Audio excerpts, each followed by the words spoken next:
It's ridiculous to think that we just come up with these standards and they never change. They should change for the better. And then you can decide that if someone repeatedly fails to meet your standard, do you want to be in a relationship with someone, right? Some things, it's going to be, hey, if they don't meet the standard once, or it's a general judgment.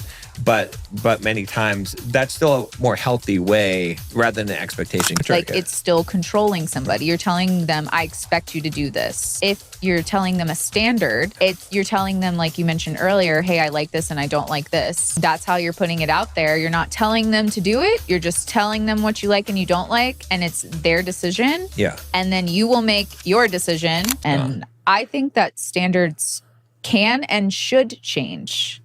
Because think about it this way. When you first started dating at 18, your standards were probably bare freaking minimum. I know, talking to our daughter, she's like, I just want a guy to like me, right? Like bare, it's because it's young. Like it's not complicated right now, you know, like the dynamic of people liking each other. Right. And even when you're 18 and you go out in the real world, like your standards are a lot more simple. Right? You're probably just like, I want someone to like me and, you know, maybe go to the same school as me or college, you know, and we can hang out together or whatever. Like they're more simplified. Yeah. But as you date and as you figure out what you like, what you want in a long-term partner, your standards are going to change. And that's what I tell women when they're really discouraged about going on dates and things like that. And they're like, oh, I don't want to go on this date, or I don't want to tell somebody my life story all over again. I'm like, look, every date is an opportunity to figure out things about you, things about someone else, and things about what you want in a romantic dynamic. Yeah. And so your standards should change, not because of someone else telling you to change them, but because of what you're experiencing and what you want in your life. Because our lives change so much. It's ridiculous to think that we just come up with these standards and they never change. They should change for the better. Exactly, yeah.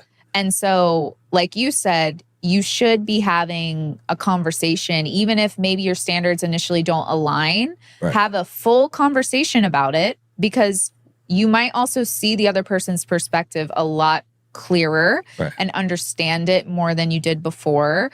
You might not, and you might realize, no, I'm pretty stern on this standard and I don't really want to change it. Yeah. And you can also have a respectable conversation about that as well.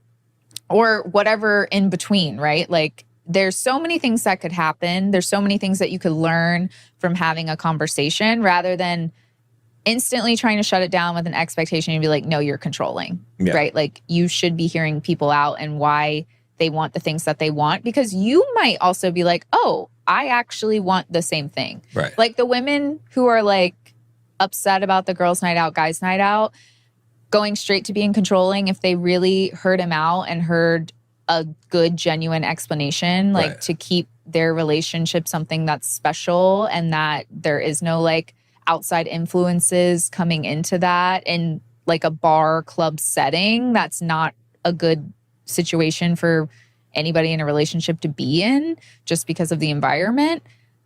I think that a woman would be like, oh, he wants to honor our commitment to be with each other exclusively, even if you're not married, to have that exclusivity, because that's what a relationship is. When you enter an exclusive relationship, you're excluding hanging out with people that you could get a romantic interest in. So it's like, if you guys sit and talk about it, you can understand where that person's coming from. And you might even change your standard, right? Like, exactly, even if you guys somehow broke up down the line or whatever, but you were in that relationship and you agreed to no girls' night out, guys' night out, the next relationship you get in, you might be like, hey, I don't want to do girls' night out, guys' night out. Like, I want to honor. Like, you might adopt it. So you really should be hearing people out, especially if you're already in a relationship with them or you want to be. You should talk about your standards. You should listen to each other, explain them, and then decide.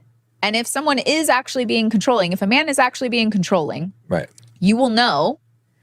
And if it's that big of a deal, you will leave. You won't tell him he's controlling. You'll be like, actually, I don't think we're meant to be together. Again, wish you the best, but I'm going to exit the and you're not going to situation. make him less controlling by controlling him. Right, exactly. As soon as you say you're controlling, now you're the one who's trying to control. Because why? What's the purpose of saying that? It's to get him to change his behavior, which is controlling. You know what I mean? If you're like, oh, if that's how you think, then I don't want to be in this relationship, but you really mean that, then you're not being controlling. Right, exactly. Every time you have three choices, you can, 1, walk away, 2, negotiate, or 3, change your standard, accept whatever they're saying.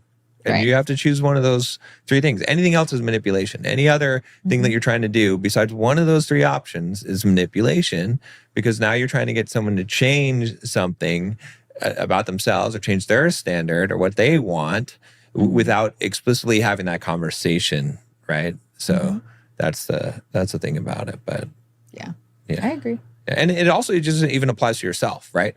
Because if you have expectations on yourself, what happens when you don't meet them, right? You beat yourself up. You get down on yourself. You get hard on yourself, right? You mentally beat yourself up. If you have standards, then what happens if you don't meet them? Then you say, okay, I fell short. This is what my standard is. This is how I live my life. This is how I should be living my life. This is what I've chosen. And then you get back up and you try to meet that standard. And it's the same thing I think with people too, is it's because I think it's unrealistic to just, a standard isn't something that you're also like, okay, if this ever happens, I mean, some of them can be that, but in general, a lot of standards that you might have in your life and in relationship shouldn't be like, that's it. It's a nuclear option, because you can recognize that someone's failing to meet your standard, and you can let them know that they're failing to meet your standard, and that's okay. But then you can decide that if someone repeatedly fails to meet your standard, do you want to be in a relationship with someone, right? Some things, it's going to be, hey, if they don't meet the standard once, or it's a general judgment, but many times that's still a more healthy way rather than an expectation. Because when they don't meet the expectation, then you're emotionally upset at them. You're right, and they don't know, right? Because it's in your head, the expectation. But if you have the standard and you say, hey, one of the things we talked about that was important to me was this, and you have failed to do this. Now you can have a real conversation about it, and then they can say, oh, yeah, I made a mistake, right? I understand that. I will do better, right? Or they can say, nah, I don't agree with that. So. Right. Well, and I was going to say that a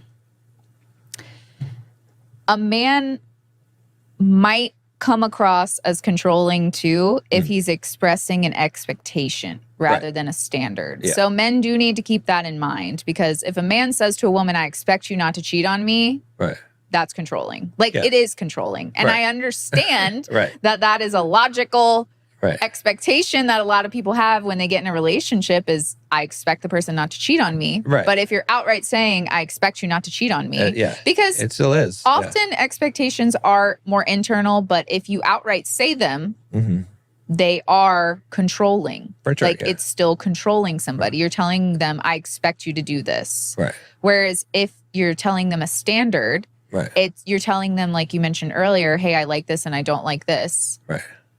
That's how you're putting it out there. You're not telling them to do it. You're just telling them what you like and you don't like, and it's their decision. Yeah. And then you will make your decision based on how they respect your standards or your boundaries. Right. And it's up to them. You're not forcing them. You're not like, hey, I, don't like it when you go to the mall every day. I expect you not to do that. That's, that is control. The second you're like, I expect you not to do that, you're controlling. Right. If you were like, hey, I don't like it when you go to the mall every day. Right. Just letting you know.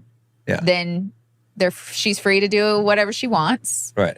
And then you're free to make your decision based on that. But if you're like, I don't like it when you go to the mall every day, I expect you to stop doing that, or you need to stop doing that, or something like that, that's when you're controlling, and that's when you're putting the expectation on something.